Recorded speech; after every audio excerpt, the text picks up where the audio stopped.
All right, kicking off another episode of Zen and Callsigns. And my next guest is Ty Smith, a retired Navy SEAL, entrepreneur, CEO, really unique individual. Sir, welcome to the show. Thanks for having me. My pleasure. All right, well, as we do here on this show, I love to give everybody the background of who you are. I don't need to, kind of give, even though I would love to do heroes entrance, I think it's maybe overplayed. But you have a great background to where you are today, and I'd love for you to share your background. 18-year-old Ty Smith, where you are, what you're doing, what you're thinking, and then we'll work our way to present day, and then we'll riff from there, sir. So pass it over to you. Yeah, sure. I grew up in East St. Louis, Illinois, right on the Illinois-Missouri border, but on the Illinois side. I graduated from Cahokia High School at 18 years of age. And honestly, I didn't have anything to aspire to beyond high school other than being a Navy SEAL. I wasn't ready for college when I graduated high school. I didn't even apply to any schools. Honestly, I didn't think I was smart enough. I had been told that enough times. And so I wanted to join the Navy and become a SEAL. And really, that was all Where did in the that back of my start head. from?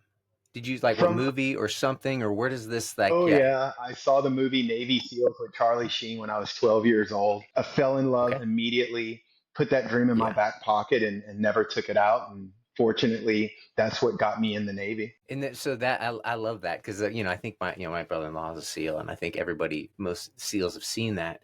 But there's always seems like a common thread, not for SEALs and everything, where like this is like people tell them no, and you're like, what are these people talking about? Like I'm gonna do this, like they're crazy.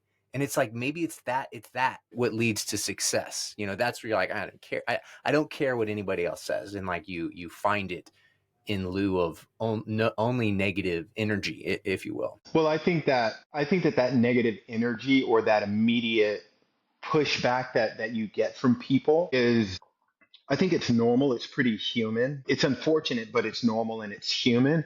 And I don't think that it's something that is pertaining to becoming a Navy SEAL or doing anything else that's really hard. I think it's just kind of like in general.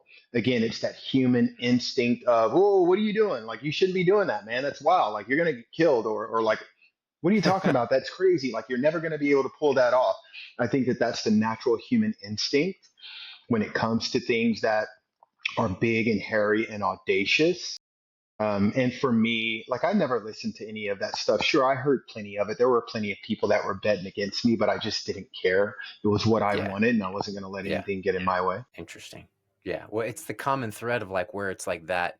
It's the contrarian. We're like, oh yeah, that doesn't affect me. Then I feel like that is, and that's the thing. It's like to be a little contrarian, you have to do something like that audacious. You're like, whoa, that to me, and similarly, like that to me is what I find, other people in my life, friends, family, like that. That's the only type of person I want to be around. Well, So you have to be interesting. So willing to be an anomaly. You have to be willing to be an anomaly. A lot of people yes, don't like the idea of standing out. A lot of people want to just go with the crowd. They want to be that great person that doesn't stand out for any other reason. Whereas, yeah, I would tell people all the time when they were thinking about applying to SEAL training, listen, if you are what you would even consider a normal human being, don't even waste your time. Don't even apply. Like, you're not going to last 2 days because you can't be a normal human being and successfully navigate SEAL training. It just doesn't work that way. The normal person goes, what in the hell? Like, no, no, I'm not right, doing that. Like, are you right, kidding me? right. I'm not getting in that freezing cold water and just hanging out forever. Like, never mind. Yeah, Show me where the yeah, bell is.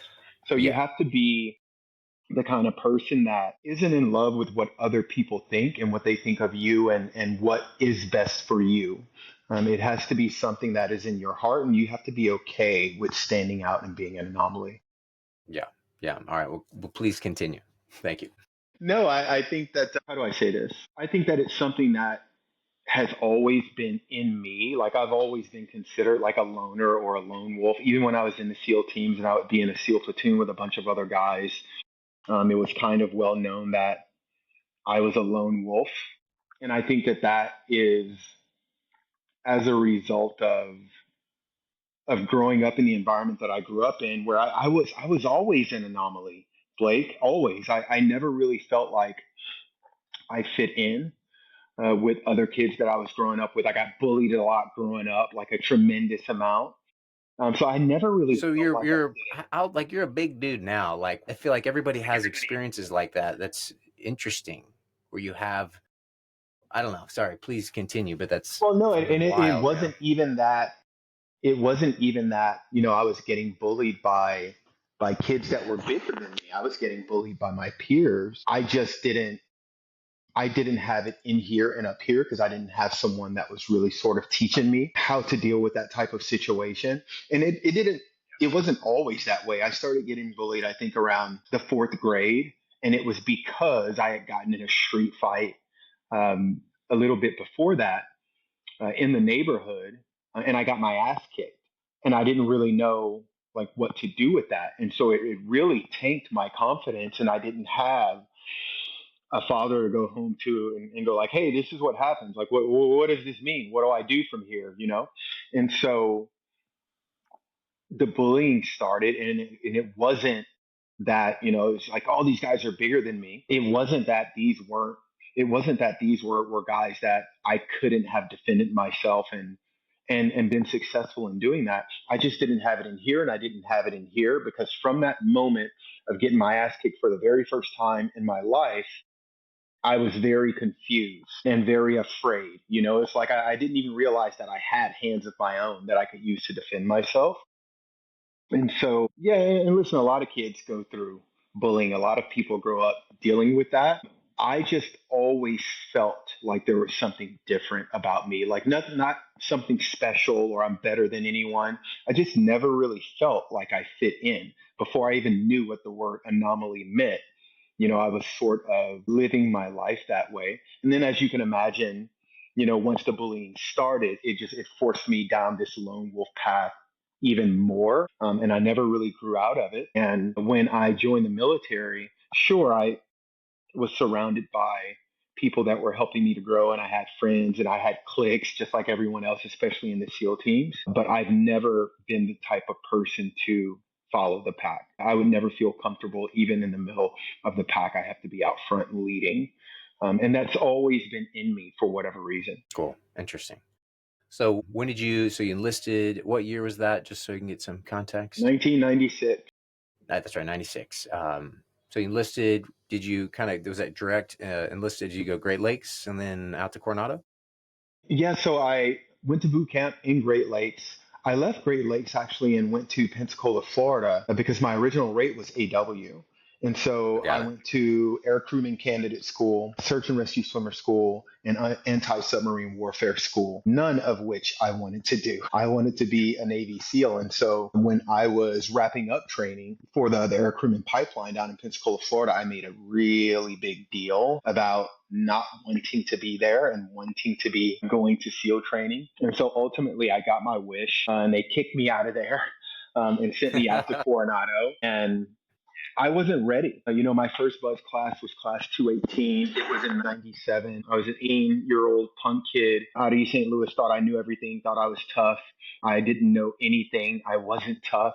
Sure, I was in great shape. I could run like the wind. I could run forever. I could do push-ups like it was nobody's business. I was in great shape, and I was this young, fresh 18-year-old kid who didn't have any injuries. But in my heart, and especially in my mind, I think I was still fairly immature, and I wasn't ready. And I made it as far as I think a day or two into Hell Week, but I think like a day and a half into Hell Week. And I ended up quitting. And it wasn't because I was cold. It wasn't because I was hurt or I was tired. No, I was just scared and overwhelmed and didn't really understand what I was getting myself into. And so I left Coronado and went to San Antonio, Texas to 9545 school, became a Navy military police officer, and then took orders to Sardinia, Italy. And I was supposed to only stay there for 2 years, and I was going to go back to Buds, but I got to Sardinia, Italy, was fluent in Italian in about a year. My life was awesome. I loved it. The command kept asking me to extend because I had become the base translator. And I had no reason to say no because I was having the time of my Yeah. life Can I until can 9 I 11 sorry, can I happened. pause you one moment? I need to Yes. plug my computer in. So Okay. pause right there. Apologies. Yeah. No worries. Sorry about that. Okay, I'm back up and running. Apologies. Please continue. All good. Yeah. And so I ended up going out to Sardinia, Italy, and just hanging out there for almost 5 years because I was having the time of my life and the command kept asking me to extend. But then 9/11 happened. And when 9/11 happened, I had been having some issues getting my SEAL training package approved for me to go back to training anyway. I don't know if it was the command career counselor not doing his job correctly. I don't know if it was the command leadership. Who knows? But when 9/11 happened, as you can guess, I got orders back to Buds immediately. And so I ended up checking into training for the second time in Coronado in February of 2002. So that was different. I feel like as you're describing that, like the purpose, the things that you found around you, the people, like the responsibility that you gained, and like this, connection that like did that light that fire inside of you of purpose where, oh, this time nothing could turn me away. Yeah, everything was different after that.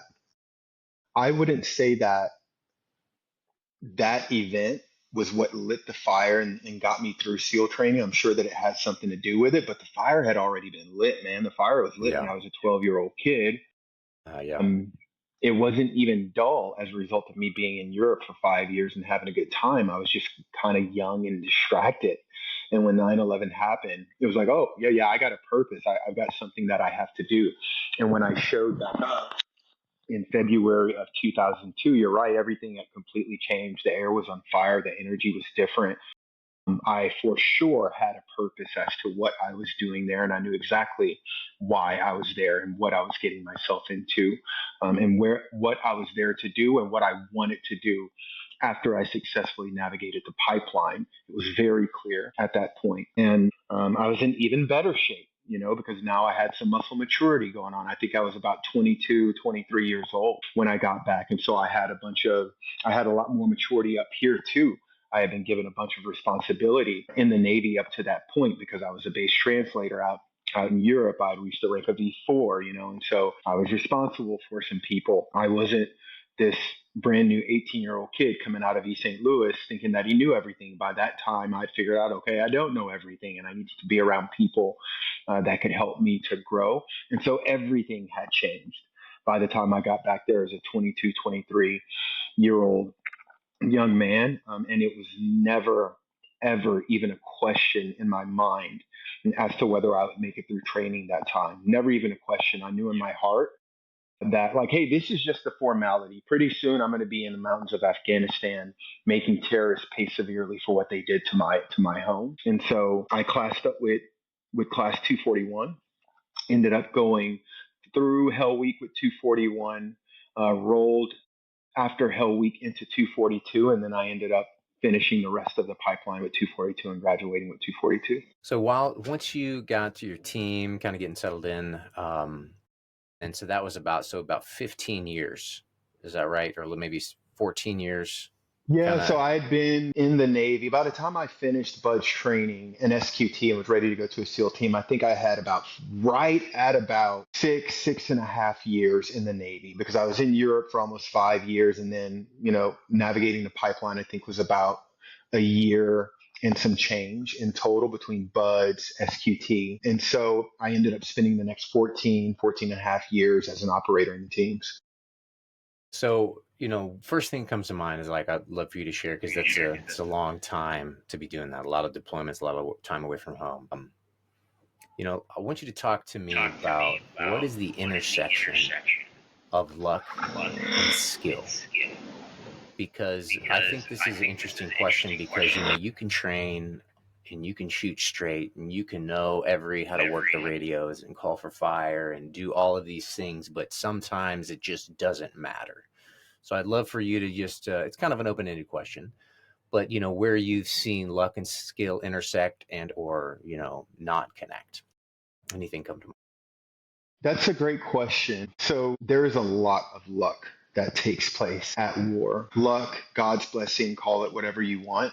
God's grace, guardian angels looking out for you. It's difficult for me to answer that question because I feel like I'm not qualified to answer that question because I have nothing to do with luck or God's grace or any of that. Only God is responsible for that. I don't fully know how to answer that question. What I can tell you is that I have seen plenty of instances at war where luck was absolutely in play. And it's just like, you are the luckiest dude on the planet. I've been that guy, several times where guys are looking at me like, you are the luckiest person I have ever met. You should be dead right now. Right. And for me, I always chalked it up to God's grace. Thank you, Jesus, for looking out for me and for preserving my life, because there have just been so many instances where I could have lost my life. I think that when we have this conversation around special operations commandos and what it is that we do in training, what it is that we do overseas, luck has very little to do with the skill set. They're completely separate. When it comes down to it, when we talk about skill set of these individual operators, these are literally the baddest dudes on the planet. These are the guys that get more training than any other rating or job or MOS in all the United States military, but also in all the militaries all around the world. And the training never stops. And the more an individual operator wants to take on and learn, the more they are given to take on and learn, especially on the enlisted side in the SEAL teams. You keep asking to go to training schools, they're just going to keep sending you. So as far as skill is concerned, there's no luck associated with the skill of the average individual operator in the SEAL teams and the Green Beret teams and the Army Rangers. No, these dudes are simply some of the baddest dudes on the planet, and it is as a result of all of the training that we get. Do guys get lucky sometimes downrange? Absolutely. But I have a difficult time trying to come up with an answer for where's the intersection of that luck and that skill. So I love that because everybody has an interesting answer. Because I always think back. There's a quote from Napoleon. He's talking to his generals, and they're it went something like this, where one of his generals is like, "Hey, this guy is this guy's good. Maybe let's promote him to general." And then Napoleon's like, "Well, is he lucky?" And I think it's like this. It's a thing. It's like it's a mindset. I think that, if you have this mindset that that I'm lucky, and there's like, obviously I work real hard and I'm good at what I do, and I'm putting all this effort in, then and this positive mindset or whatever, you have this intersection where you like create your own luck in a way, because it's a real thing. It's not just Napoleon's quote, but you look back hundreds of years and you're like, oh, well, I want to, he's real good, but like this guy's real lucky. And I'm like, I'll take the lucky guy. No, And so I I don't know, there's totally just get it. something there I love. Yeah, no, I totally get it. And I'm glad that you bring that up because it gives me the opportunity to sort of go down a rabbit hole that I actually spend a tremendous amount of time in by choice. And that is, of all of the near death experiences that I have survived throughout my military career, especially considering where I am in life now. I'm 46 years old. Again, I've gone through a bunch of stuff, the ups and the downs. I am much more mature in my heart and in my mind now than I was even at 40 years old, right? And I'm at a place in my life now where, you were talking about synchronicities earlier. I don't believe in coincidences. I don't, like, I'm having a hard time even believing in luck from this point forward. Yeah. I believe that I think that there's the seen in this world, what we can actually see with our eyes and hear with our ears. And I think that there's the unseen. There's the spiritual world, the things that we can't necessarily see with our eyes and hear with our ears. And I think that there is a constant battle for every one of us raging in that spiritual world. And some of us push that envelope more than others. For example, men that and women that actively raise their hands and go, no, send me, I'll go, send me in a harm's way. Someone has to do this. Obviously, we push that envelope a lot harder and a lot farther than the average person. And it puts us in these situations where we talk about luck. But for me, make no mistake, it's God's. I just feel like at this point in my life, I've gotten to the point where the only thing I know is that I don't know anything. And with that being said, I have to admit that, hey man, I don't care how much training I have. I don't care how badass I am. I don't care how good I am at war fighting. The enemy always has a say. As long as he is armed, he always has a say. And I have just survived too many situations where I can look back on it and go, it doesn't matter how good I was. It doesn't matter how talented I was. No. You can't tell me that there wasn't a guardian angel holding my hand through that. You can't tell me that God didn't just literally save my life, because what you all just witnessed and called it luck, that was impossible. And so I'm just at a place in my life now where I refuse to put myself in a position to not acknowledge God's grace, because it's all I think about at this point. And I try to spend too much time going backwards in my mind and thinking about some of those situations, but there are times where I will purposely sit myself down and think about some of those situations so that I can show gratitude toward God, looking at that and going like, there's just no way I should have survived that. There is no way I should have survived that. Thank you for saving my life. You're the only person that could have gotten me out of that situation. And I do that, to kind of keep myself humble and keep myself centered. Yeah, well, I agree and well said. We will touch, I will kind of come back to that to a degree in a little bit, but I'd love to kind of, we're just kind of, let's say in the timeline, we're in this period of 14 or so years where you're doing, some very difficult things. I was wondering if you could share a failure, maybe from that time frame where you failed yourself or somebody, or a situation that was helpful to you to grow or something like that during your time. Yeah. I mean, it could have been any time in the military, to be honest, so just anything like that. Yeah, no, that's a good question. Gosh, where do I start? There were so many mistakes that I've made over the years, especially that 14 and a half years that I spent, as an operator. There were so many mistakes that I made along with everyone else. I had to start out as a new guy, just like everyone else. But I'm also grateful that, I never made any like massive mistakes. I never made any, mistakes that unfortunately ended in, someone getting hurt. Although that almost happened. Now that I bring that up, I will tell you there was a time when I had become a free fall jump master. And what that means for the audience is, you see us jumping out of airplanes all the time, but what you don't see before that is, we've got to get our parachutes on. And when we get our parachutes on, there has to be a, a couple of people. These are our free fall jump masters. These are people that are responsible for making sure that not only have you donned the parachute correctly, but your parachute is in proper working order. You function checked it, like everything is the way that it's supposed to be.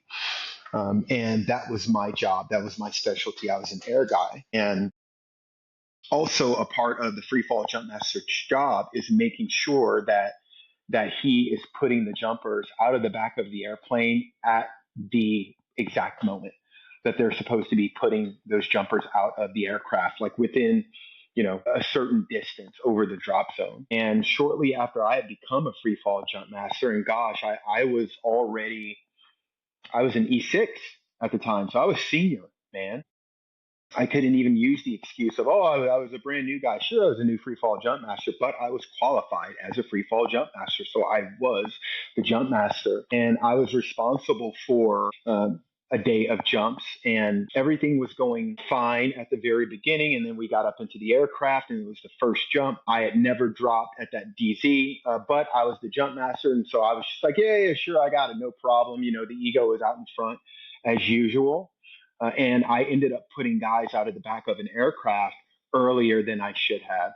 Fortunately, not too early to the point where, I was accidentally dropping my friends on the top of a mountain, but it was early enough to where it was a big enough mistake that it scared the daylights out of me. And, it was one of those times where, I had to go sit by myself for a little while and sort of question. I found myself questioning my own ability and sort of going back in my head to, hey, maybe some of those people were right. Maybe I don't belong here, blah, blah, blah, blah. You start going down that rabbit hole. Fortunately, I didn't get out of control, but that was a situation where I clearly failed to do my job correctly, and it could have ended catastrophically. And again, sometimes I take myself back to moments like that to humble myself and go, Lord God, you were looking out for me even in that situation. because that could have ended not only the lives of some of my friends, but that could have ended my career. It maybe could have even put me in prison, right? But that was something that was a mistake that I made that I will never ever forget. And I Well, never that made that mistake again. Not ever. well, I think it's a pilot world we call that a near miss, where you're like, and if you don't take those to heart and like think about all like right, hey, near miss, nobody died, everybody's all good. However, if it was off a little more, a little different, and in the plane, it's like, yeah, if we're 5 feet closer, then we're all dead. So those are something that I certainly take to heart, and it's a direct correlation to what you're describing, and it's like that's key moments where Yep. it's like, how does God check your ego in a way where it's like, boom, hey buddy, and you're like, okay, Yeah, okay, yeah, yeah. got it. So okay, good, interesting. Thank you for sharing that. If you got Yeah, you anything got it. else, just like bring it. Any other interesting something that comes up. Well, so you're spent a bunch of time obviously deploying. So how many kind of give us ideas like deployments generally speaking and kind of what you were doing. Yeah, I think I did 6 pumps as an operator. I did 2 at SEAL Team 8 as a brand new guy, one to Afghanistan. I think that was 2005. Another to Iraq with SEAL Team 8. I think that was 2006. And then I also did another Iraq deployment with SEAL Team 1. I ended up leaving SEAL Team 8 in January 2007, I think it was. I came back out to Coronado, was a BUDS instructor for about 2.5 years, left BUDS, went over to SEAL Team 1. And then I did, 3 more deployments. I did an Iraq deployment with SEAL Team 1 as soon as I got there. I think that was Charlie Platoon. And then I ended up getting my LPO platoon right after that. And when I was in that platoon, I got the call with the opportunity to augment one of the squadrons over at Development Group. So definitely jumped on that opportunity, went back out to the East Coast, went back to Afghanistan with Gold Squadron as an augment out of SEAL Team 1. Had a phenomenal deployment. Unfortunately, it was the deployment where we lost Extortion 1-7, so that was really difficult to deal with. But as far as experience is concerned, I got a tremendous amount of experience on that deployment. I learned so much from those guys. It was great. And so they sent me back out to SEAL Team 1 as a chief. I ended up making E7 while I was out there on that deployment with those guys. And so when I got back, my platoon was out at the Cree in Abu Dhabi in the United Emirates. And so I ended up taking a break for a couple of weeks and then immediately got on a plane and went out to the Emirates to link up with my platoon as they were standing up the Cree. So ended up staying there with them for about another 4.5 months, came home, and SEAL Team 1 decided that I had had enough experience to lead a platoon. And so they gave me a platoon as a chief, and I ended up taking those guys on my 6th and final deployment back out to the Tangi Valley of Afghanistan, same stomping ground where I'd been working previously with the National Mission Unit and where Extortion 1-7 had been shot down, and had a tremendously successful deployment as a platoon chief. The most successful deployment of my career was as a platoon chief and taking my boys back to the Tangi Valley of Afghanistan in the summer of 2014. Got back from that deployment, I think it was around October of 2014, and took orders over to Naval Special Warfare Advanced Training Command as my twilight tour as a senior enlisted advisor for SEER, Naval Special Warfare Search, Evade, Resist, and Escape School, where I pretty much focused on, finishing my education, getting an MBA from USC, and preparing to retire. So a lot of success. Where would you say, did you have good mentorship also? So like kind of the both ways, like where did you have good mentorship from, your leaders, and then how did you, mentor and lead the guys that work for you? Is that how did you think about those things? I was really fortunate in that I always had great mentorship in the SEAL teams. Like from my first platoon on out, my first platoon chief was an absolute stud. And boy, did he teach me how to build and raise a SEAL platoon. And so by the time I got around to being a platoon chief, I was still trying to emulate my first platoon chief. He had that much of an impact on me. He ended up retiring as Master Chief Matt May. He's still a good friend of mine to this day. I still talk to him and ask him for advice from time to time to this day. So I like to consider myself, an old school frogman. I came up during the old school SEAL teams in the old school Navy where, for example, like we didn't believe in doing paperwork against someone just because two dudes had a misunderstanding between the two of them. We believed in sending them down like men and going, hey, what are we learning from this? And you guys are still friends, right? You're still professionals, right? We got to go into a house right now. You're going left and you're going right, right? And that's the way that we did business, and we took care of people that way, and brothers would take care of one another that way. And so that was the type of mentoring that I was brought up in. And so by the time I came a platoon chief, I was simply trying to emulate my very first platoon chief.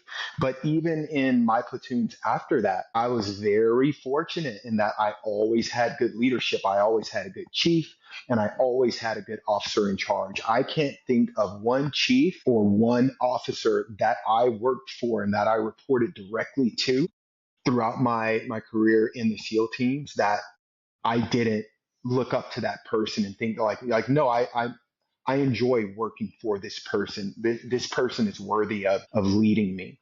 And so, yeah, man, I was really, really fortunate in that I was constantly learning from really smart people, really, technically and tactically talented operators. Interesting. That is interesting because I have a very different, just thinking about my perspective. So I have a very different perspective.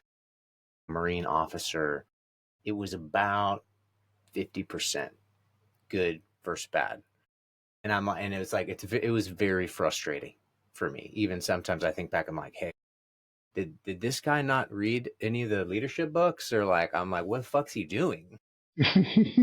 So, but it depends. It's like everybody's experience is a little bit different. So what, oh, shoot, there was a thought I had in there. What are like any principles that you have taken from that? It's like your new guy from your first chief, as you mentioned, Yep. that you have kind of are crystallized in your mind, simple ideas or concepts. Absolutely. Never ever do or try to ask your followers to do something that you are not willing to do yourself. Do not be afraid to roll up your sleeves and go out there and do that thing that you are going to ask your followers to do, and swallow your pride, and they should see you doing it. There's nothing wrong with leading from the front. In fact, if you're not leading from the front as a servant leader personally, I think you're doing leadership wrong. Also, Matt May was really, really, really patient. He was probably one of the most impatient leaders I've ever, especially for an enlisted man and in the SEAL teams. He was one of the most patient people I've ever met. And he was a master of praise in public, criticize in private. He was a master of it. I never, ever once saw him criticize in public. And we gave him plenty of reasons to criticize, right? He had a bunch of new guys in that. Me alone gave him enough reasons to criticize in public that he just could have been on a constant rant. And he never did it once. And I learned from that.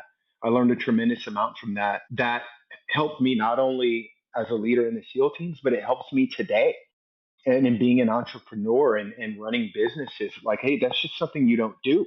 You don't put people down in public. And again, that's something that I learned from my very first platoon chief. The last thing that I will say about what I learned from him that absolutely affected my career, and it affects me to this day, is Matt May taught me to never ever give up on the men and women to your left and your right.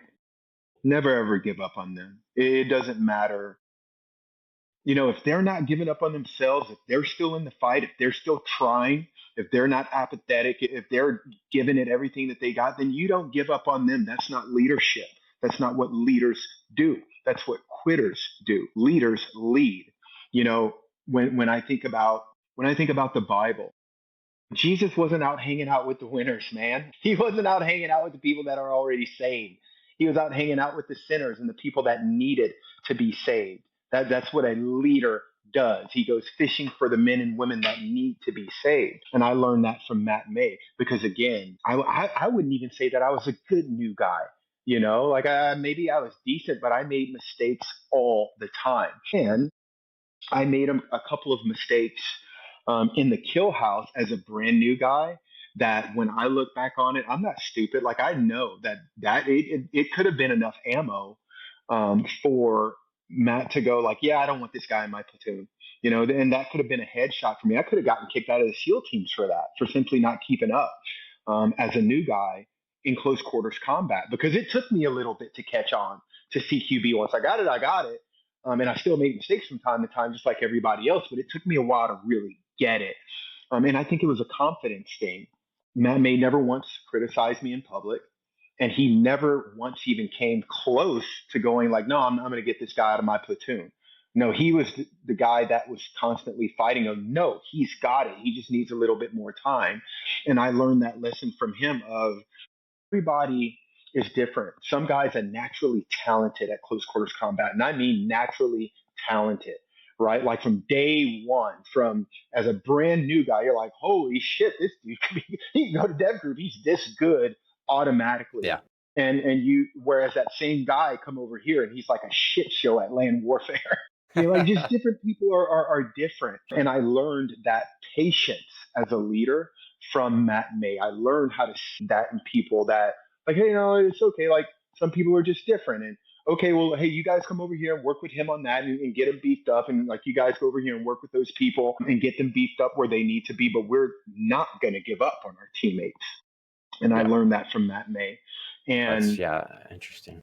it became full circle when I was a platoon chief because I had a new guy in my platoon that was struggling in a few different areas. And some of the guys in the platoon, they wanted to get rid of this new guy. They wanted to kick him out of the platoon. And I wouldn't let them because I remember being that guy. You know what I mean? Exactly. I remember Matt May not giving up on me. He never gave up on me. And I ended up developing into an outstanding SEAL. And because he didn't give up on me, when this new guy in my platoon was having a hard time, I never gave up on him.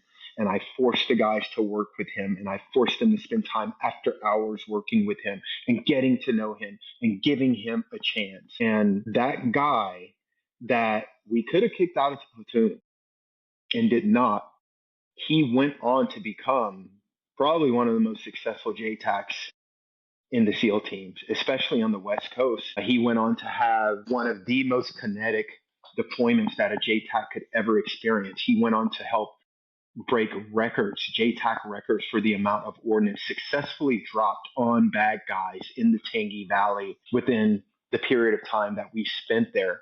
He went on to save lives on the battlefield as a result of how good he had become at his job because the boys didn't give up on him.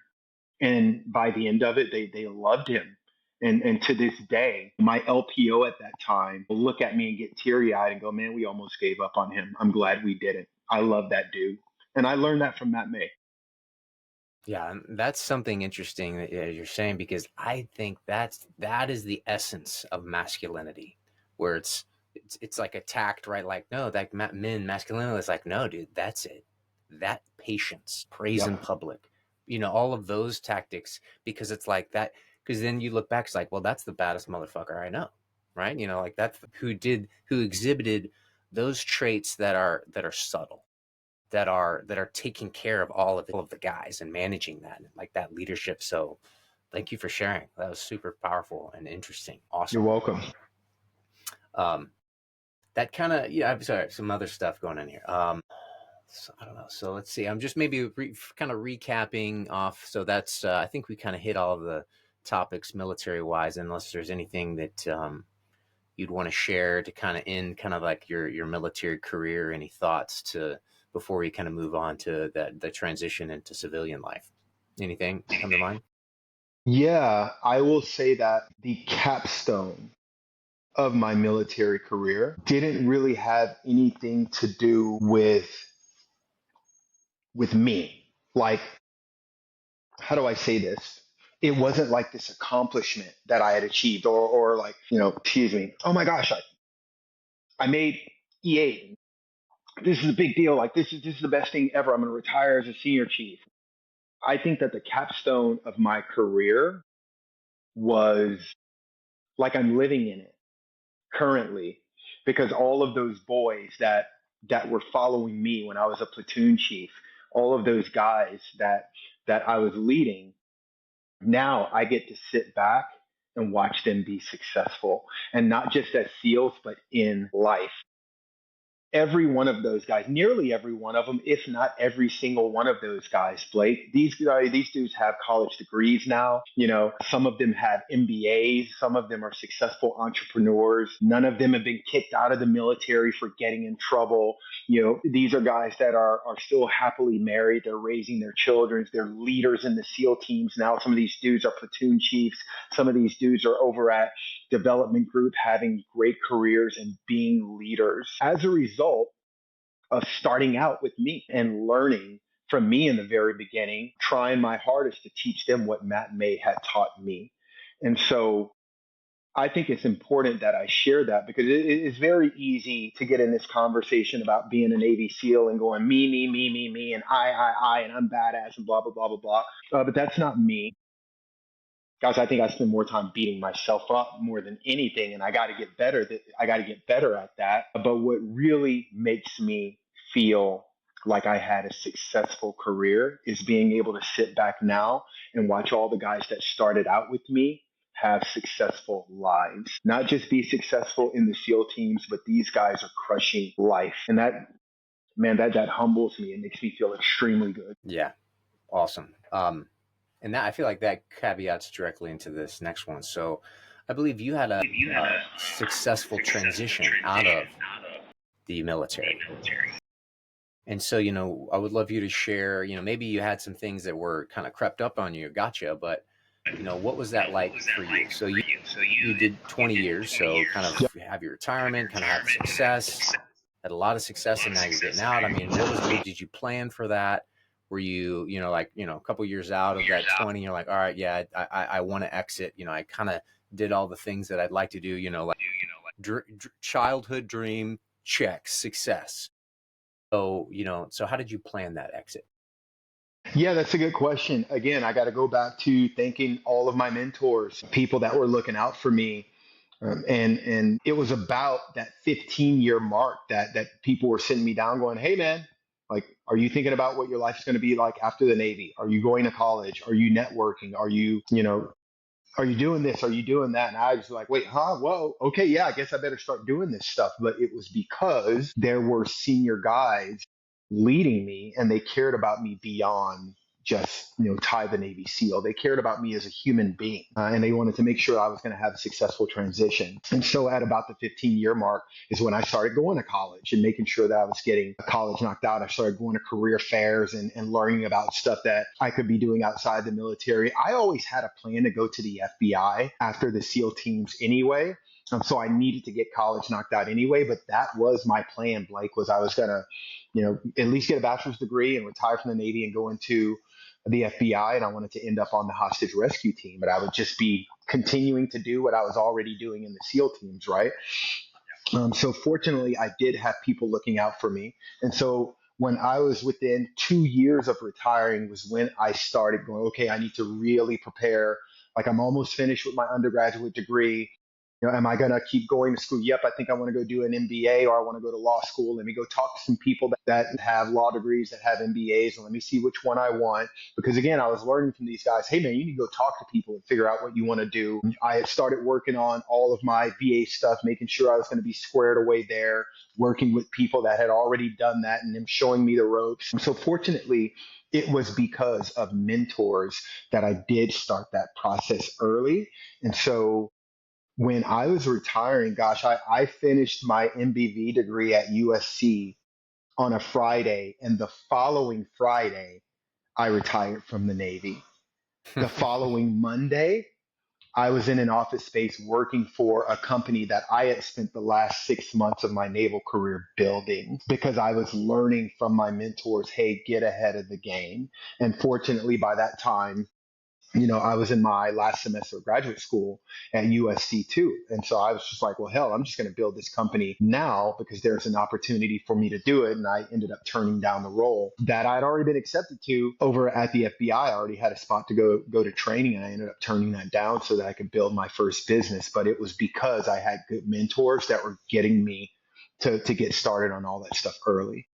Yeah, I think that that's huge, and of like that prep before you're getting out. And I think I know that the teams do, just from friends and family, that they do a really good job of that. And from what I can tell, for like different organizations and other mentorship and how it works, where I in the Marine Corps, even as an officer, and I don't know if this is regular Navy wide, but certainly from my perspective, they fail in the Marines. Mm. They fail at that. Like I was like, I already kind of knew that. And like, yeah, okay, there's no help or support here or hardly any mentorship. Like I reached out to some other kind of older senior guys that were a little bit, but nothing to the extent. And that's impressive that the SEALs have that network and continue that, because it's good, because it's very few guys fall through the cracks. Some do, but but like that support, that network, that mentorship is there, and it's impressive because again, like I actually thought about for a while back doing that similar VMBA out of USC, since it's just up there, it's close by, kind of matches for schedules. So, but again, I feel like it goes in line with like, hey, this is what I want to do, and like you had so many options as well, but and you planned and you want, and like you're like and tenacious. I'm not going to fail. And but that's the idea, is like, plan for failure. It's like, you plan for failure, but I'm expecting success. And I like that. And then it kind of happens. It's kind of because there's a quote. I don't know who this is from, but it's like, ask God for what you want, but expect something greater. Because like you don't know what's in store. So it's something like that. And I feel like in a way, you've embodied those ideas. I try to. This journey through entrepreneurship over the last 8 years hasn't been exactly what I thought it would be, right? Like, what? Give me an example. Well, I'm not rich yet. All right. All right. Like I'm still a struggling poor entrepreneur, at least that's what it feels like. You know what I Yeah. mean? But this has been the hardest thing I've ever done, Blake. Like easily the Yeah. hardest thing I've ever done. I Yeah. thought SEAL training was hard. No, this is difficult in so many different ways. The emotional roller coaster, the toll it takes on your family, the toll that it takes on your bank account, just all of the things. Yeah. Yeah. You know, 8 to 9 out of 10 of my peers fail, right? And those are like that. That's where the bar is. You know what I mean? And my success in the SEAL teams had absolutely nothing to do with this. I couldn't say, okay, well, because I was good at this, I'm going to be good at this. Like, no, no way. This is all brand new. Every day there's growth. I have to learn something new, and you have to be able to endure. That's one of the Yeah. in my opinion, it's one of the strongest characteristics an entrepreneur has to have is grit. You have to have emotional and psychological endurance, unlike anyone else on the planet, at least in this startup world, because this is just so difficult to do and do successfully. You're going to make every mistake in the book. And you can't afford to get trapped down a rabbit hole of beating yourself up for too long, because now you're falling behind. You've got other mistakes you Yep. need to go out and make.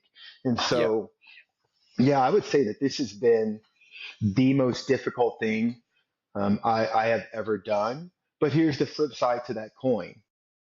When I am there, when I am as successful as I know I'm going to be, as successful as I know the company is going to be, because I believe in what we're doing, I get to look back on this journey and sit down and document all of it so that I can go and give that treasure to other people that are going to follow in my footsteps. And again, I've always felt like an anomaly. I've always felt like a pathfinder, like a loner, like I'm going to go out and find this way, even if I have to do it on my own and with reckless abandon. And then I'm going to go back and I'm going to give it to other people so that they don't have to suffer the way that I did. But this is the hardest thing I've ever done, easily. So switching topics, but I don't know why this comes up. But what's your spiritual background? Like, how are you? What's like that backbone of how you think and about things? Where did you get that from? Yeah, I was raised in the church. I was raised in the Baptist church. My family on both sides were pretty religious, and so they would drive us to church as kids. But as I got into adulthood, especially as I got into the SEAL teams and started experiencing combat and how ugly human beings can be toward one another, man, I drifted away from religion and fast because I mean, God, we were out there killing one another in the name of religion. You know what I mean? Like at least the Taliban, that's why they were fighting. That out to them, that's holy war in the name of their religion. You know, and for several years, I really, really struggled because God has always been in my heart, and I really, really struggled to hear Him or to have that connection with Him just because what I was seeing in this physical place, while I'm in this physical body on this planet and experiencing these horrible and ugly things, it was contrasting what I was believing in my head and in my heart. Not to mention, I was still very, even though I was raised in the church, I was very immature when it came to understanding the Word of God. And so I drifted away from religion. But I ended up finding my way into spirituality. And over the last few years, I've really come into an understanding of what that means for me. And what it means for me is that I have a spiritual relationship with my creator, regardless of religion, regardless of a church or a pastor or a deacon or this person praying with me and for me. Like, no, I have, and don't get me wrong, I still need all of those things. I still go to church as much as I can. I still need people praying for me all the time. I hope you pray for me tonight. I'll pray for you. But my point is that I have a relationship with God with or without that support, with or without those things. And man and man's religion does not have a say in my relationship with our creator. I can go direct to Jesus Christ. I don't need a church to hold my hand in order to get me there. And over the last 2 years, I sort of, well, I'll be honest with you, Blake. I don't know what the hell happened, but sometime over the last 2 years, I woke up one day and just honest to God, I knew everything had changed. I knew everything had changed. I don't even understand what that fully means, brother. If I'm being completely honest with you, I just know those are the words that are in my heart when I describe looking back. I knew that everything had changed. And I'll give you an example. And maybe this is going to sound crazy, but I'm telling you the truth, bottom of my heart. Like that, my favorite color became green. My whole life, my favorite color was blue. You ask anybody that knew me, my favorite color it's been blue. My whole life, my favorite color has been blue. And I knew overnight, without a doubt, irrevocably, that green was my favorite color. And I could sit in my backyard and just look at trees for hours and feel a connection to that color, feel a connection to those trees and to the birds that were flying around. I just really just started opening up and realizing, like, gosh, like, Ty, all of this was created by one creator. All of it. The birds flying around right now, trees and flowers coming up out of the ground. Every one of you human beings that think that you're so different from one another and you're not connected to one another when you are. You know what I mean? I just started realizing that, man, there's a whole lot more going on than what you can see and hear, Tyrone Smith. And you need to open up your heart, and you need to open up your mind and realize that there's a lot more going on than what you can actually see and what you can actually hear. And I found myself doing things that I never did. Like I found myself locking myself in a quiet room by myself and just meditating for like 30 to 60 minutes. And nobody taught me to do that. Nobody told me to do that. Or praying for 30 minutes along with meditating. I found myself, I would go and sit in the sauna at the gym for 20 minutes and meditate and pray in the sauna. And then I would immediately go get in the cold plunge and meditate and pray there and go back and forth. And again, like there wasn't like, oh, I'm going to sit down and plan and like this is going to be my spiritual journey. No, I don't know why I started doing these things, but I just started doing them. Um, I stopped listening to mainstream music as much as I normally do. Like I love hip hop and R&B and rock and soft rock and like just like everybody else. I love the blues, you know. But for the most part these days, I find myself listening to podcasts or to scripture more than I find myself sitting down and listening to secular music. It's like I'm almost the music. I still love the music and it's fun, but it's almost like I'm turned off by some of the Yeah. lyrics because I don't Yeah. even want that stuff going into my head. I want to be Indeed. in total Yeah. control of my thoughts so that I can have some control over my feelings and more control over my actions as a result of that. And again, these weren't things that I had thought through. It was just, I woke up one day and everything had changed. It's almost like God was like, hey, man, wake up. We need to talk. And everything just started changing. And about what's crazy to me is that about 6 to 8 months into that is when it hit me in the face that I had to go through a divorce, the divorce that I'm in the process of trying to finalize now, a divorce that I don't want. It hurts really really bad, and I look back on it and I'm like, wow, God, you were getting ready. You were getting me ready for something I didn't even know was coming. I didn't even know this kind of hurt was coming. I didn't even know I had these kind of feels inside of my heart. And you knew what was ahead of me. And you knew that only a father can get you through what you're about to go through. Wake up. We need to talk. And so I had like 6 to 8 months of all of this heart preparation and this psychological preparation and all these hours and hours and hours built up and spent in prayer and meditation, preparing me for what I was about to go through. And I just didn't even see it in front of me. And again, I look back on it now and I'm just like, thank you, Jesus. You work in such mysterious ways, but you have no idea how much I appreciate you. And again, man, that journey, um, it started about a year and a half, 2 years ago. And I'm at a place in my life now where, I was talking to a friend of mine a couple days ago, and we were having this conversation, because iron sharpens iron. We were kind of mentoring one another. She was explaining to me what she had dealt with earlier that day and how she handled it. And, it's like, hey, what do you think? And blah, blah, blah, blah, blah. And instead of going like, oh, I would have done it this way, and this is what I think, I took it as an opportunity to explain to her, well, this is where I am in my mind and my heart now, and this is how I pray I would handle that situation if it happened to me tomorrow. And what it comes down to is, I it's for me. I feel like it's not enough for me to get to the point where I've learned to be slower to anger. Like, of course, I want to learn to be slower to anger, but I feel like it's beyond that at this point. I'm at a place in my heart and in my mind now where, gosh, if I got angry at you, I would probably beat myself up worse than you could ever beat me up for that. Just because I know that I'm connected to you and you're connected to me, man. It's like if I'm beating up on you, I'm beating up on myself. We come from the same creator. We have one father. I'm your brother, you're my brother, whether we realize it or not, whether I want to acknowledge it or not, whether we fucking look alike or not, whether we have the same beliefs or not, whether we come from the same place or not, none of that matters.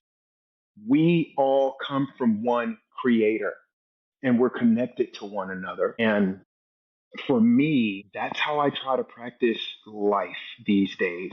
Not just leadership, but yeah, You it's know, it's kind of it's kind of weird and strange for me to even talk about. I have a hard time talking about it sometimes because I don't even know what the hell is happening to me sometimes, but I just know that I'm evolving spiritually and I like where I'm headed and I'm going to try to stay on this path. well, you touched on, I mean, it's kind of even prescient that you said that because kind of my next question was, what's your philosophical operating system? And that's something that I've asked everybody on here because I think it's, in a lot of ways you describe that. Interesting also, so is that I would say, I don't know if it's 2 years ago but a year and change ago, just as my family were moving here. And so we were just doing a lot of prep and moved all the shit out of the house into the house, and it was just a lot. It was stressful, but more stressful for my wife. But I had this. You talk about endure. I had this similar type of feeling. I don't know, back in San Diego, same, where it's like that's a characteristic of the masculine man. Again, like you endure, like you keep whatever what it is. You have to, like, you're like the bulwark for your family. Like, take it on the shoulder. It keeps coming. It's okay. Okay, you're the protector. That's where, like, hero. It's a Greek word, and it doesn't mean like, hey, I'm going off and saving the country. It's like, no, Greek is protector. And so those are those things that get changed over time. And it's one I just want to say is like the endure part, because I've had that go through my head many different times, probably over the past 2 years. I'd say two, where it's like, that's, I don't like what, it's like my ego is like, I don't like what my wife's saying, the kid, and not this and that. I'm like, oh, but I'm like, endure. Yeah. So, I think in a way, maybe could you crystallize or contextualize maybe, your current philosophical operating system, if you can, of what philosophies, religions, or things that you think about, what atomic habits you use to maintain that equanimity as you're describing. Yeah, it's a great question. I'm glad you asked it. First and foremost, I try to keep my face in one of these Yeah. because our this is our playbook, right? That's our manual. And before I started down this path of the spiritual journey I've been on, I never really educated myself in the Word of God, and it caused me to look back and go, man, you've been playing this game this whole time, and you never read the instruction Yeah. manual. Like, what in the world are you doing? And so I try to live my life by way of God's Ten Commandments. That is my philosophical operating manual. Is, am I living my life as an example of someone that is trying, at least trying, his hardest to follow the teachings of Jesus Christ. And, I've always been the kind of person that, and maybe it's because I grew up getting bullied. I've always been so anti-bully that I'm the person that goes out of my way to help people regardless of who they are. And now I'm at a point where I realize, yeah, that's what you're supposed to do. That's what God meant for us Yeah. to do, is to always look out for one another. We're all His children. We're all connected. We're in this rat race called life together. We have to support one another. And so, yeah, that's how I try to live my life. I try to live my life based on the Ten Commandments, and I want to grow people. I want to be a fisherman of men and women. I want to continue growing people and helping them to accomplish their goals and make their dreams come true, and helping to, in the words of Ray Dalio, tilt this as a collective. Let's tilt this planet back closer toward heaven and away from hell. Because the way that we're doing things now, it really does feel like we're tilting the planet as a whole closer to hell than heaven. And so that's how I try to live my life. Who can I help? Yes. I love that. I like to think that I think similarly, because I believe our world is abundant, but a lot of people think and live in a scarcity mindset. And I want Oh, to, yeah. and I want to talk to you, have conversations like this to, illuminate that to people, that it's like we live in an infinite, abundant world where we're all connected, and, period. Not that we don't, and not umbilical. Like, Mhm. it's, we are connected, and, conversations like these are what build connection and spark imagination in anybody and everybody. So thank you. Yeah. Thank you for Yeah, I'm just sharing that. like, hey man, we're just humans. We're all Yeah. human. I am a human being.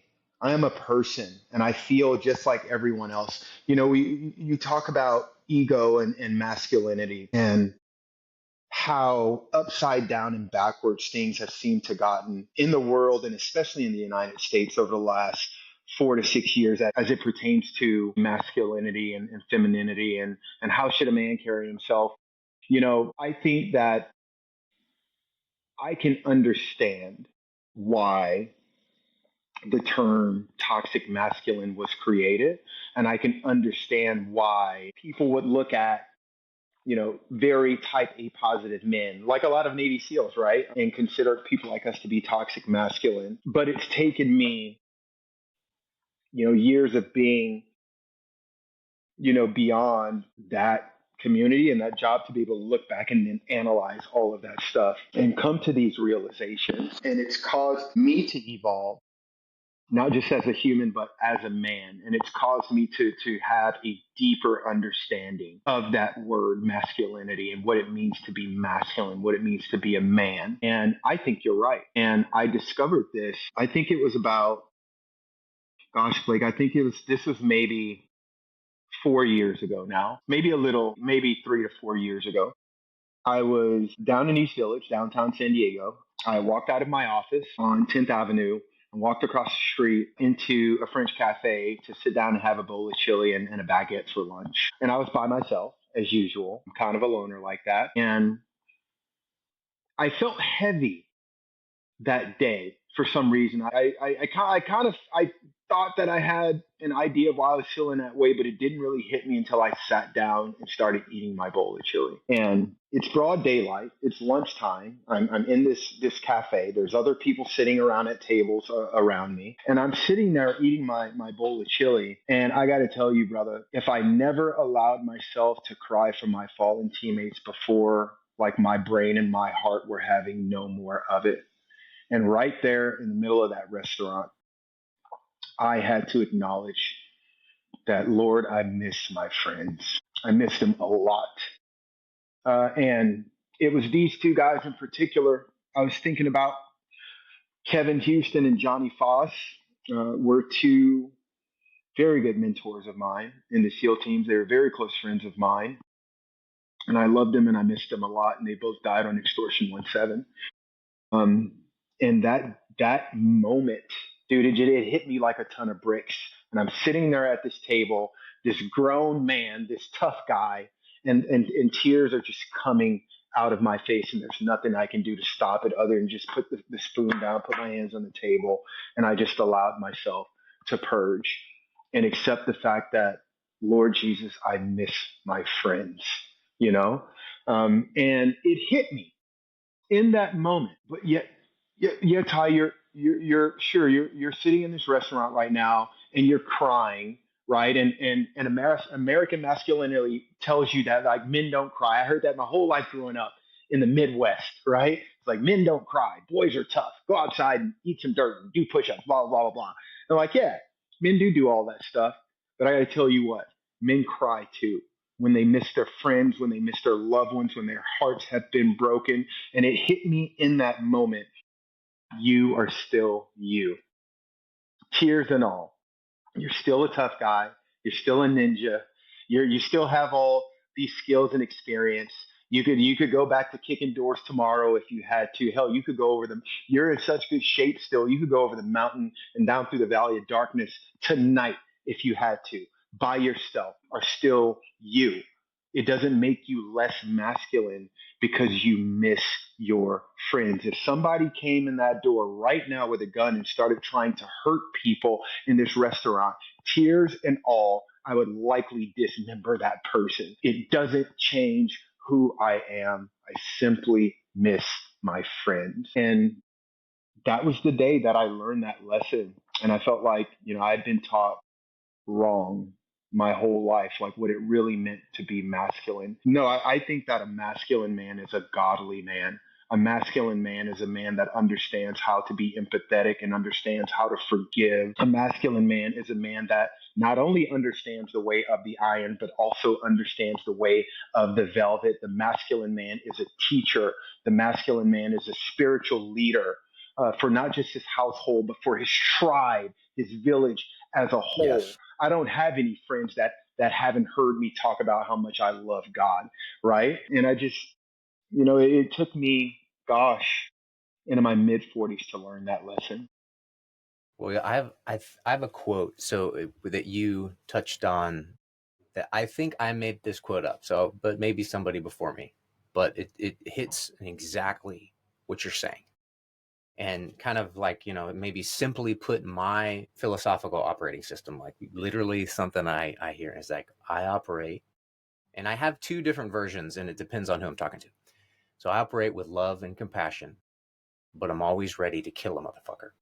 Yeah. And it's like, so the love and compassion up front, that's like 90, certainly, because I have a family. Hmm. I have a son, two daughters. And so it's like love and compassion, that's 99% of the time. But Hmm. that in the background, and I think a lot of men struggle with that identity and Yes. those things because and I believe that's what, to a big degree, is where they take their own lives.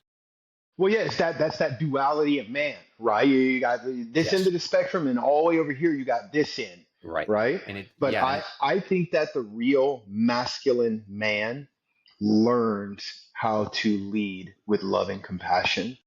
And I think that's something that we have to teach our brothers all around the world. You have to learn to lead with love and compassion. It doesn't mean you're not a badass. It doesn't mean that the moment none of that works and you need to drop the hammer, that you can't drop it, right? exactly. Like, man, I try to lead with love and compassion because I've made so many mistakes in my life. Who the hell would I be to not do so? You know what I mean? Yes, I've given people plenty of opportunities to not treat me with love and compassion. And so, what the hell do I look like?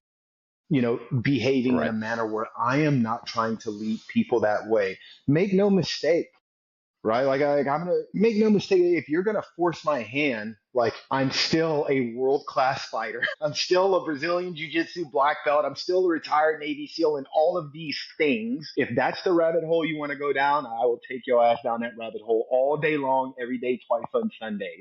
But what I'm simply saying is that that can't be our default.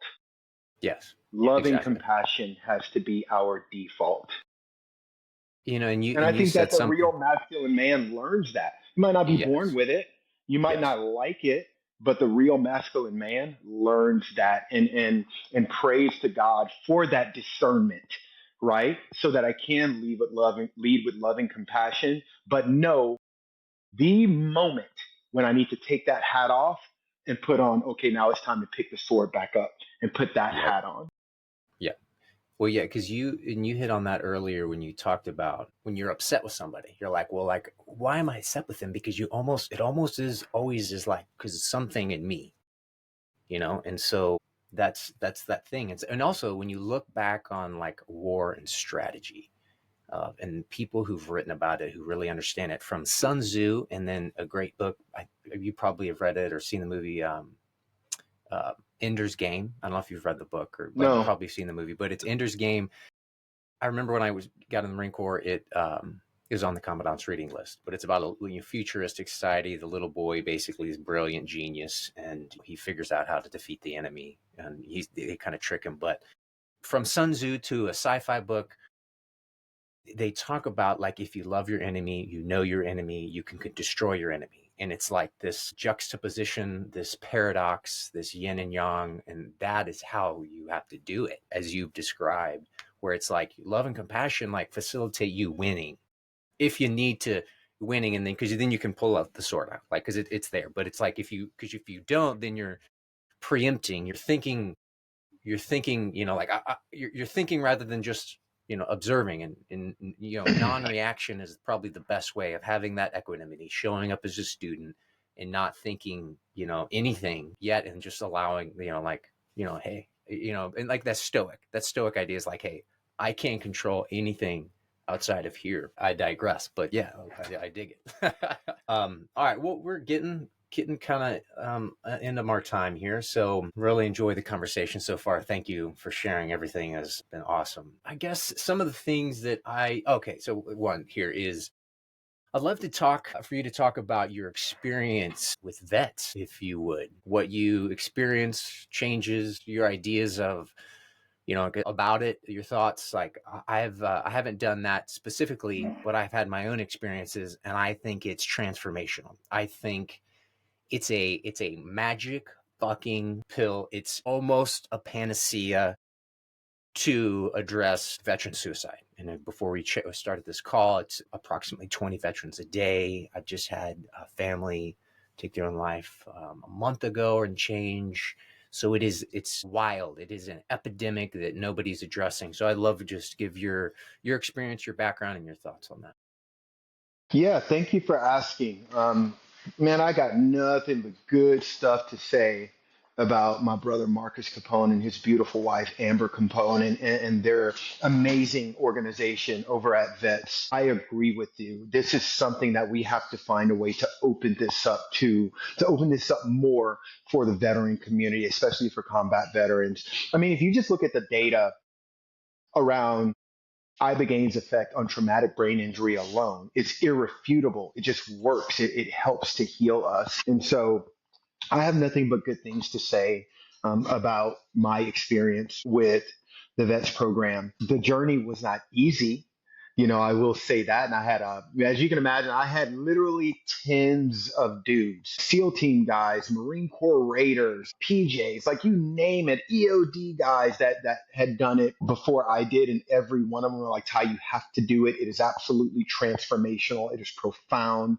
Like I can't even explain it. Like you just have to do it. I just, for me, gosh, man, I grew up in East St. Louis, Illinois. The city was and still is drug ridden, crime ridden. I just didn't want to have anything to do with anything that even reminded me of doing a drug, you know? Especially where I'm in my life now. I rarely even drink alcohol. I can't even remember the last time I had a drink of alcohol, right? And so it wasn't that I was skeptical. I was nervous. I was kind of scared about introducing something like that into my body. And I was like, hey, like, I don't want no pills. I don't want no nothing. And again, you know, about a year and a half ago, 2 years ago, I woke up and knew that everything had changed. And, you know, fast forward now, I'm like, oh my God, it's like, yeah, like I was turning this page of starting this spiritual journey, but I didn't realize what was going on then. And, you know, I think it was like, what, 5, 6 months ago, I woke up one morning and I was just like, I'm ready. I choose. I'm going to go do that because I've been doing so much work on me. Like I'm running out of stuff to try. I've been doing it all, the acupuncture, floating, cryotherapy, you know, so cold therapy, heat therapy. I've been in psychotherapy for years, every week. I love my therapist, by the way. She is incredible. She works with a lot of special operations commandos. Her name is Kristen Osborne. She's awesome.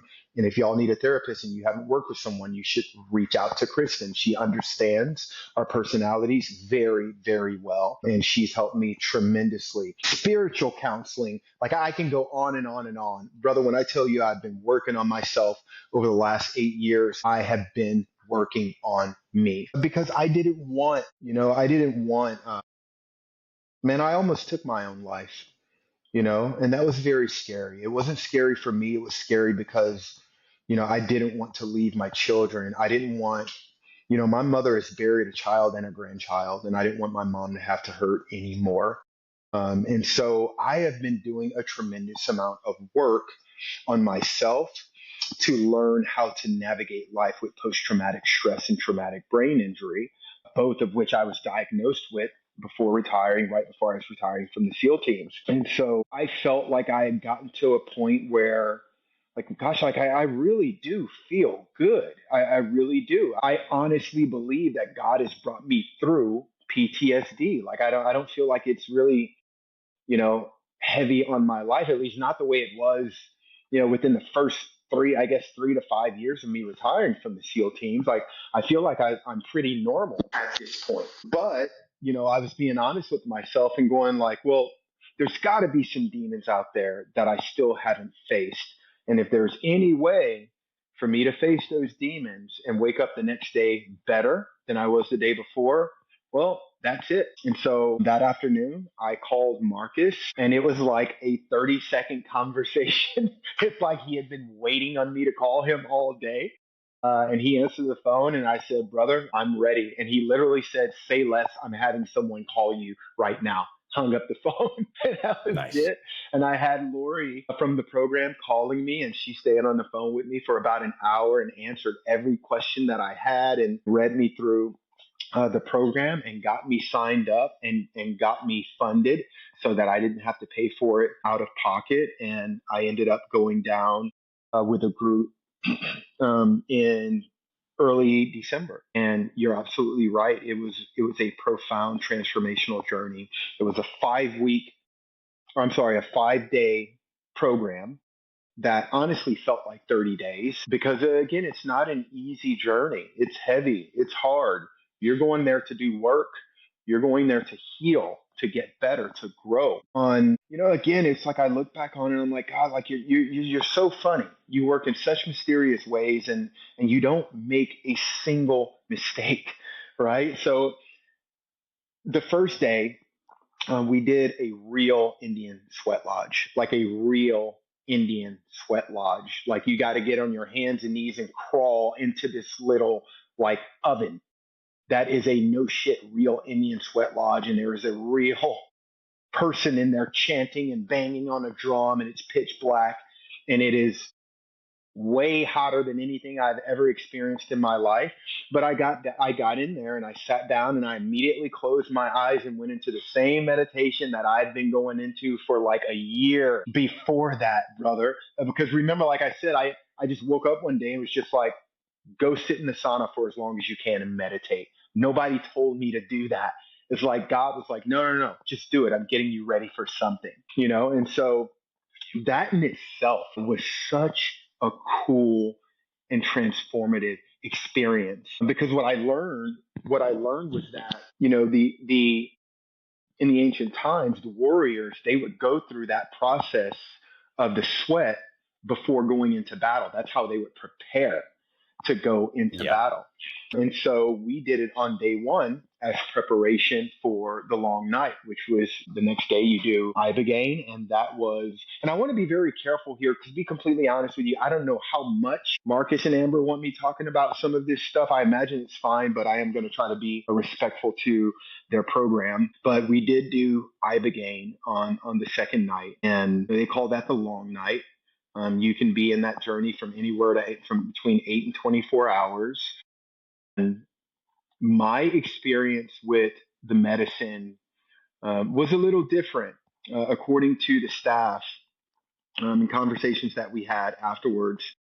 My experience was that of approximately like 10% of people experience the medicine the way that I did. It was the same with 5-MeO DMT, in that I never really, I didn't go anywhere. There was never a blast off or a lift off or, you know, I never had any hallucinations, any visits, any visions, none of that. I was simply aware and at total peace. I mean, it's unlike anything I've ever felt in my life. Of just like, I don't even know if I could spell the word fear right now. Like that kind of peace that I've Yeah. never Wow. experienced. And even during the long night, it's like I was half in the spirit world, and the other half of me was still in that room along with everybody else that was going on the journey with me. And I was very aware of everything that was going on around me, who was around me, what was happening. But I was asleep. I slept through the entire Ibogaine treatment. And again, I didn't have any visions or hallucinations, none of that. It was, for me, it was just being in darkness and at peace and calm. And it's like I was resting. And even when I did the 5-MeO DMT, there was never this blast off experience.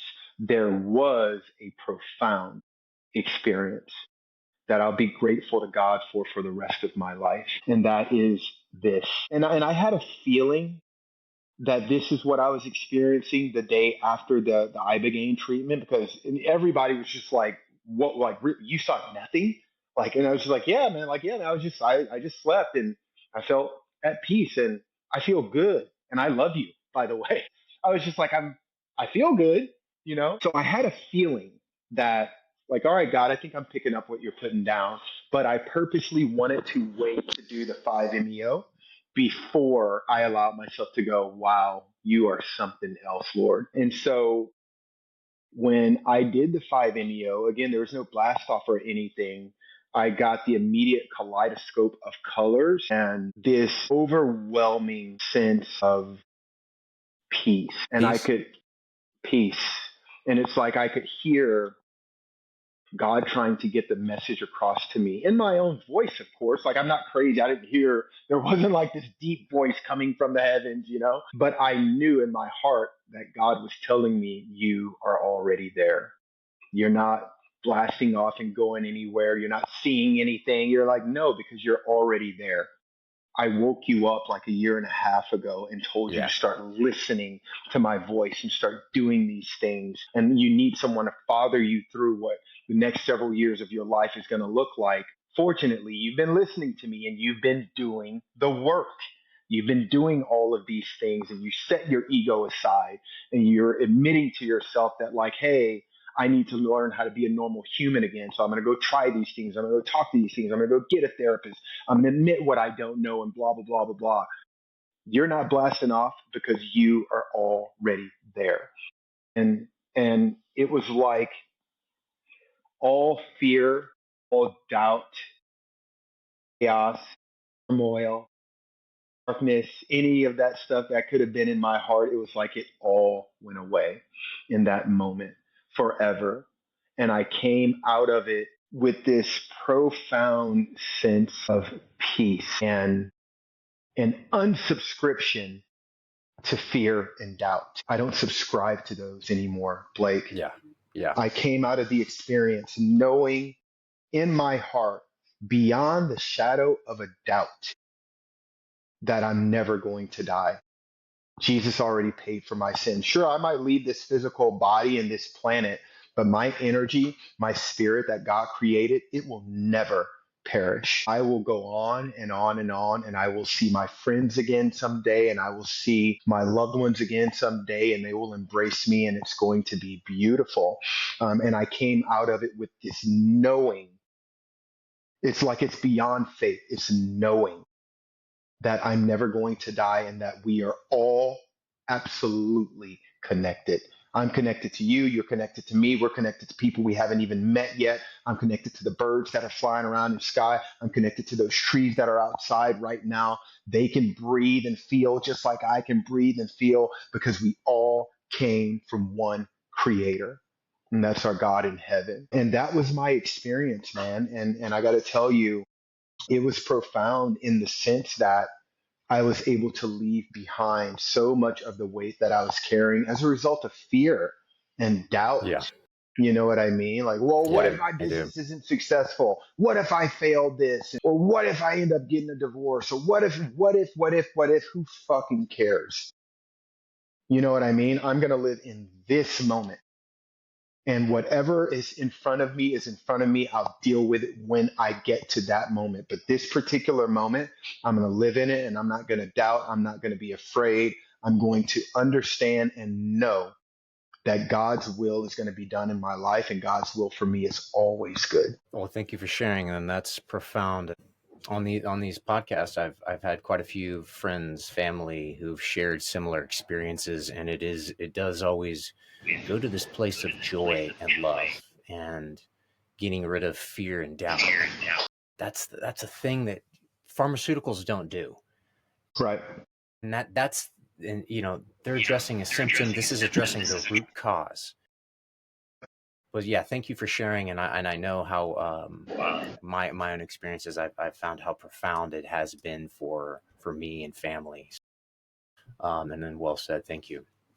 You're welcome and glory be to God. Again, I didn't get here on my own. I wasn't already there when I got down to Mexico because I did it on my own, and I want to be very clear in saying that and in showing my humility because it wasn't me that did it. Again, it wasn't me that was Yeah, responsible for me getting up and yeah, doing the work. No, God woke me up one day and told me to get up and start working on myself. And that's why I think I was in such good shape yeah. spiritually Well, before I got there. You know what I mean? yep, yeah. Well, like any, when people will cry, like these things are like, hey, we're gonna go do a journey, and they always like that's what they describe of going. If people aren't familiar with like psychedelics in a way, in that before you do it, it's like if you don't have the intention set up before doing this, then it's going to fall on deaf ears. Like if the Yep. intention is there, the need is there, then like it meets you in a way. So, and then you kind of described that exactly where you had that Hmm. set out quite a ways before.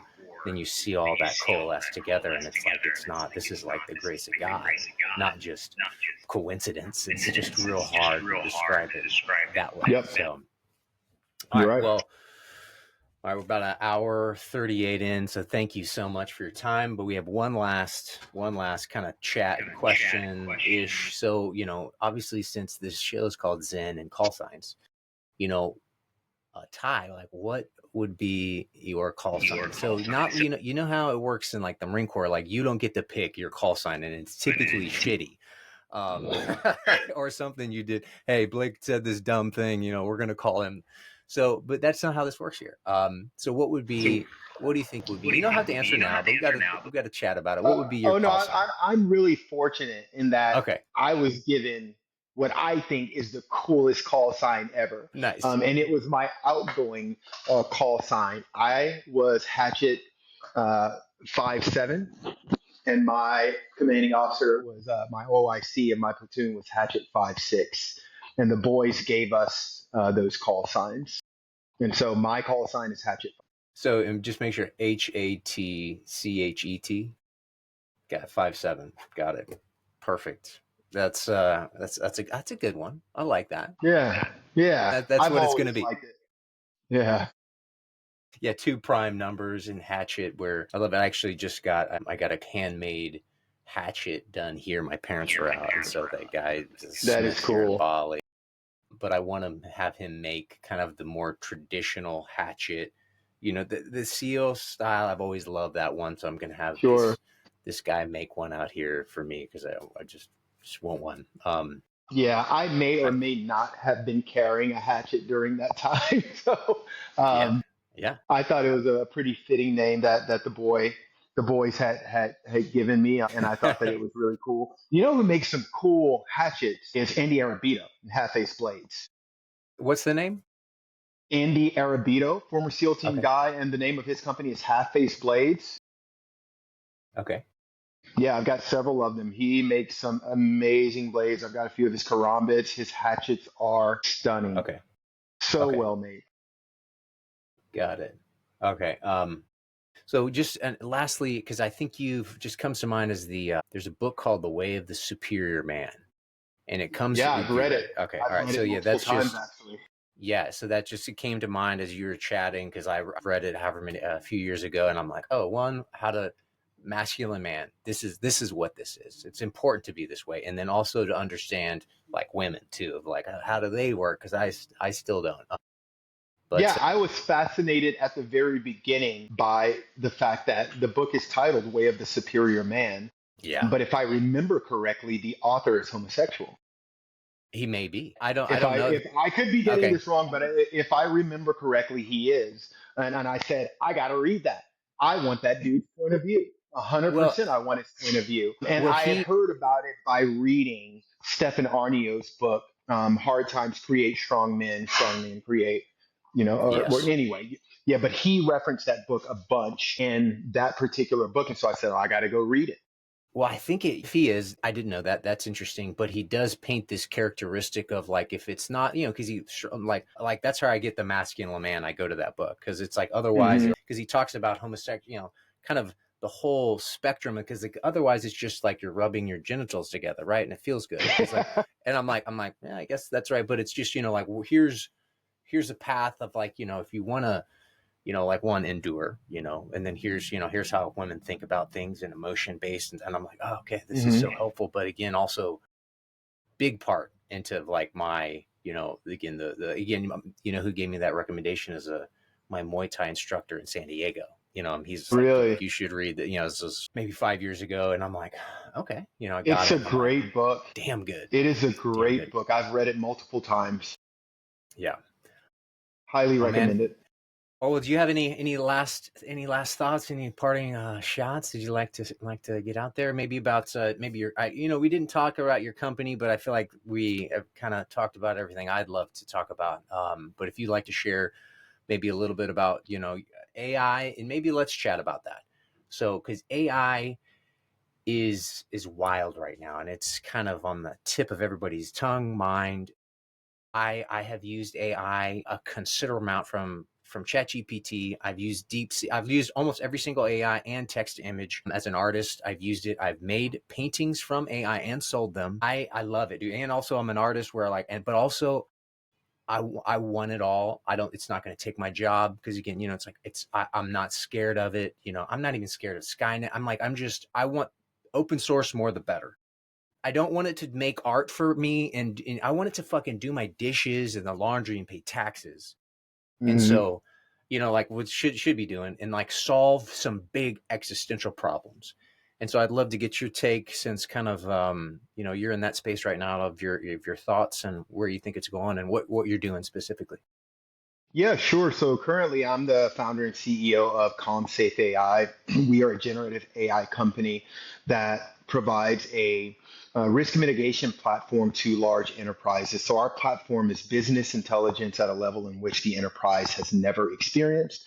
Our platform sits on top of the enterprise's email channel, so like Outlook email, Google Suite email, also their chat channels like Microsoft Teams and Slack, and we give the enterprise the ability to define their own risk or the use cases that they want to utilize the platform in order to attack. So the platform is a live monitoring platform, which means that it can tell the moderators of the platform. So like maybe the chief security officer, the general counsel, the chief human resources officer, the chief information security officer, depending on the use case that they're or the use cases they're using the platform to mitigate, it can reach out to them in real time when these instances of risk happen. So if the chief security officer is worried about the person talking on Slack about bringing a gun to work, platform is going to catch that immediately in real time and send a text message to that moderator, aka the chief security officer or head of insider threat, so that they know, hey, this is happening in real time on Slack. Start spinning things up, or on and on and on. Or if it's the chief revenue officer who wants to know in real time the moment that deal starts going sideways and that revenue becomes in jeopardy, the CRO gets lit up on his or her cell phone immediately so that they have the opportunity to go in and save that deal and or prevent that company from suing them. And so the platform is what we consider a live monitoring solution, but we're also accelerating currently because we're discovering that the platform is also likely going to disrupt the legal e-discovery market because you can use the platform to look backwards at data too and discover what actually happened. Was that person actually harassed? Was that person discriminated against? Did it start in email? Did it start in chat? And it's a generative AI platform. So the enterprise can upload their policies and procedures into the platform and chat back and forth with it like a chat GPT so that when the CRO gets lit up on her cell phone saying, hey, this deal's in jeopardy. This is happening right now. She has the ability to go, okay, well, what do I do?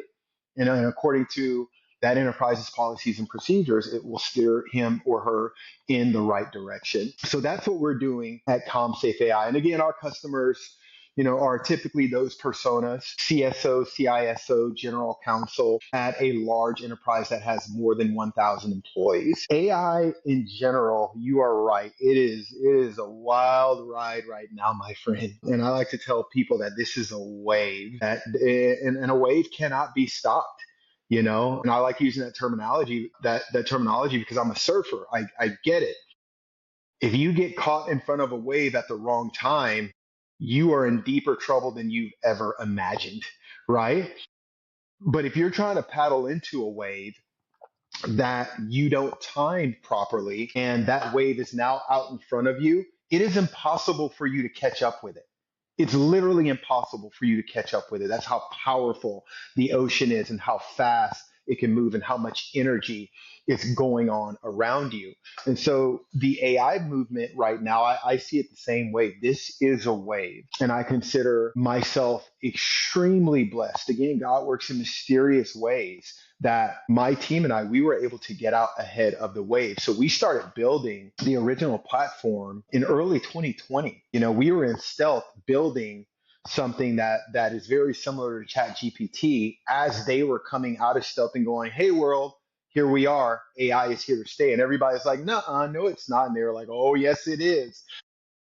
So I consider myself very lucky that I happen to be building a generative AI company at the same time. You fast forward 5 years and you look up and we've got people calling us saying, hey, we're reading that y'all are the AI leaders in Southern California. We would like to talk to you. And I'm like, you talking to us? You talking to me? Yeah. Okay, yeah, sure, let's talk.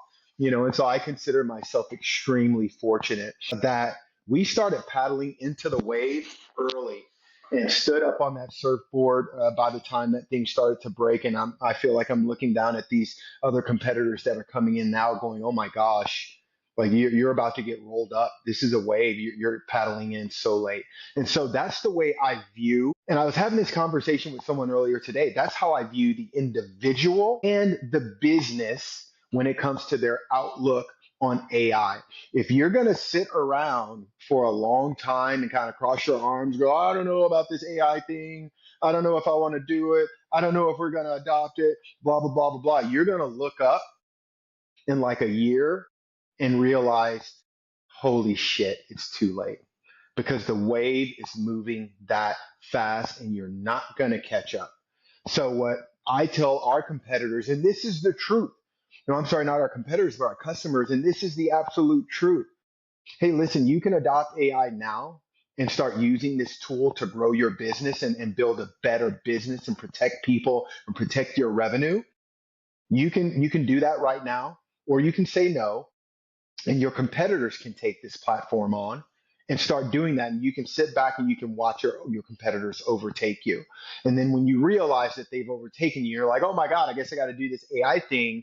You might as well start shutting down shop because it's too freaking late. You are never catching up with them now. That's how fast this wave is moving. There, you just something came to mind. I was watching tech founder guys, billionaire talking, and they were like, they talk about the hyperbolic nature of how perspective it is when you look at Yep. linear versus logarithmic, where a person standing on the chart looking backwards in time, they see the slope going down, and then they don't realize when they turn around and their nose is on, and that's what came to Mm-hmm. mind as you're saying their nose is on, like, and they're like, no, see, it's just like that. And then as you're describing, they don't have the foresight or whatever to turn Mm-hmm. around again, can be innovative or realize it, and they're like, oh, too late.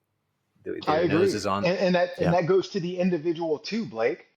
Because like you said, you literally just said, no, I'm not scared of it. I'm not gonna be worried it's gonna take my job, or I'm not worried about. And that's such a great perspective to have because that means that you're starting to embrace it, you're playing with it, you're starting to Yeah. learn it. Whereas the person that's like, nah, I don't want to do that, they're gonna look up a year from now and go like, hey, I have no choice. Like if I want to keep my job, the current job that I have, because they are taking on AI, or if I want to go do something new, like, man, I should have started this a year ago. Because if I want to do something similar to what this dude is doing, he's already a year ahead of me. I'm never going to catch him because that's how fast the technology is evolving. And as he's evolving with it and creating new products, sure, I can try to catch up, but I'm never going to get there because the technology is just going to keep moving. Exactly. And so that the guy who wrote Starship Troopers, Robert Heinlein, I believe, but he has one of I his don't know other his name, but books. he is a genius. Yeah, I yeah. But he love said that he's movie. like so ahead of his time, and he said there's in one of the books, because it's all sci-fi stuff in the future, and so one of his books he talks about, like, a man, something like this, a man should be able to, like, build a house, shoot a gun, change a diaper, and there's this laundry list of things, and then the end of it is specialization. It's for insects. And I'm like, Mm, that's what comes to mind, is like, that is adaptability, anti-fragile, to have, like, right, because you've just described, you know how to surf, so the waves, obviously, you seal, you can fight, like, all of these things. It's like that's what makes you up. It's like, I'm not one thing. And then it goes to the other thing, a jack of all trades, master of none. It's better to be no, again, I'm fucking up the quote, but it's better to be a master of only one.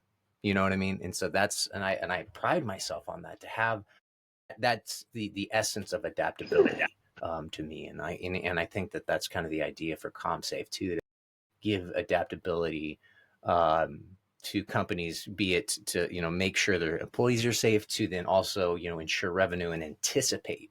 Because again, if as obviously you played in AI, it's like its ability to synthesize data is incredible. You yep. can give it, and sometimes, depending on your level, you can give it gigs of data, depending on the level of, like, you can put it in that, and then you'd be like, hey, tell me what this means in one paragraph, Right. like that.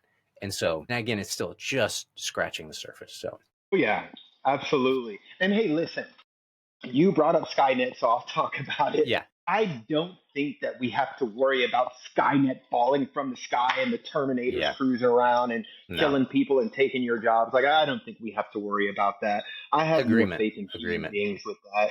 I have more faith in God than that. Again, His will for us is always good, but I do think that we are turning a page here, as a globe of people as a result of this technology. I think it's going to improve the world.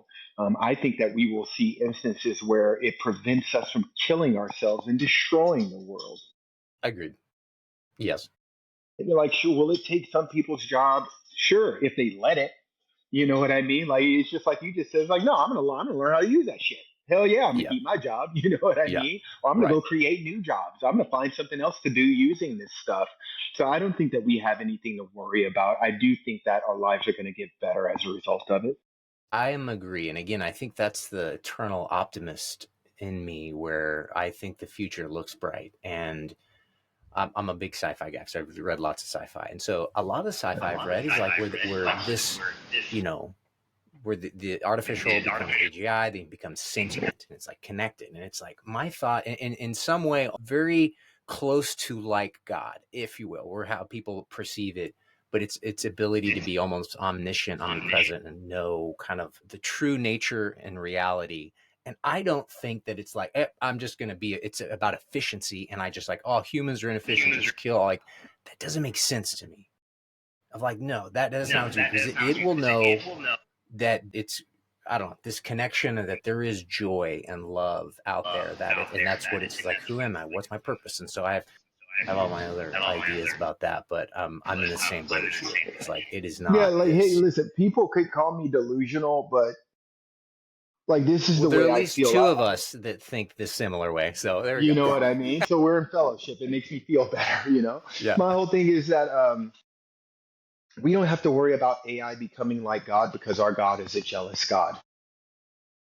God isn't going Exactly. to allow us No. to build something that's going to compete with Him, right? We saw and read what happened every time people tried to build an It, altar to compete with God, yeah, right? I He doesn't agree play that, so exactly. I don't think that we have to worry about that. I think that God is going to give us the ability to build and utilize this technology in a way that it makes this world better than it's ever been, and I don't think that we have I to agree. worry about you know the technology getting to the point where it thinks it's God and we're interacting with it that way. I think let's leave that in the sci-fi movies. It's fun, Yeah, but agreed. we'll leave that in the sci-fi movies. Yep, agreed. All right, man. Well, thank you very much for your time. I appreciate it. It's been an enlightening, incredible conversation. So awesome. And Thank you, brother. that's it. Yeah, that's thank you for your time. I'll end it now. And until next time, man. Good to see you. Till next time.